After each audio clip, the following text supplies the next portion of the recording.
Баршаңызға сәлем достар, каналыма қош келдіңіздер. Бүгін сіздерге өте дәмді, тойымды ыстық тағамның жасалу жолын ұсынамын. Жасалу жолы өте оңай, жылдам дайындалады. Менің отбасыма өте қатты ұнады, сіздерге де ұнайтынына сенімдімін. Күнделікті қайталанатын тағамны жалғасаңыз, бұл тағамды да жасап көріңіздер. Жұмсақтығы сондай, шайнамай жыртуға болады. Осы видеоны соңына дейін қарап, каналыма тіркеліп, лайк басуды ұмытпаңыздар. Керекті заттардың барлығын видеоның астына описанияға қалдырамын.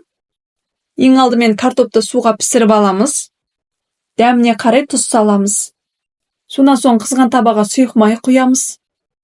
Ұсақтап туралған пиязды салып, сары түске енгенше қуырамыз.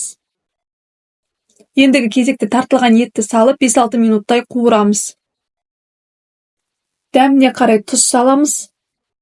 Қызыл бұрыш саламыз. Қара бұрыш саламыз. Ұнтақталған кориандр саламыз. Барлығын жақсылап араластырамыз. Қақпағын жауып, жай отта 10 минутқа қалдырамыз. Сонан соң кез келген көк шөптен қоса берсеңіздер болады. Мен ақ желкен салып жатырмын. Жақсылап араластырамыз. Осымен біздің салмамыз дайын. Келесі жасайтынымыз піскен картопты судан аламыз. Сары майды салып, жақсылап езіп аламыз. Келесі кезекте сүтті құямыз.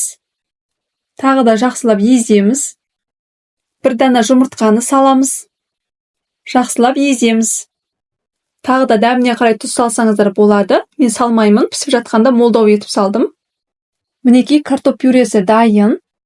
Енді формаға сары май жағып аламыз.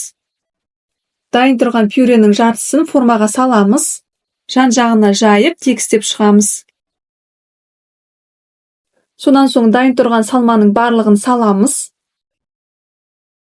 Қасықтың көмегімен жан-жағына тегістеп жайып шығамыз. Ендігі кезекте пюренің қалған бөлігін саламыз. Жақсылап тегістеп шығамыз. Бетіне бөлме температурасындағы жұмсақ сары майды жағып шығамыз. Алдын ала қызып тұрған пеште 180 градуста 30 минуттай пісіріп аламыз. Мінекей достар, өте дәмді, тойымды ыстық тағам дайын. Жасалу жолы өте оңай, сіздерге де жасап көруге кеңес беремін. Видеоны соңына дейін қарағандарыңызға рахмет, астарыңыз дәмді болсын. Осы видео ұнаса достар, каналыма тіркеліп, лайк басуды ұмытпаңыздар. Сіздермен болған Ақшолпан.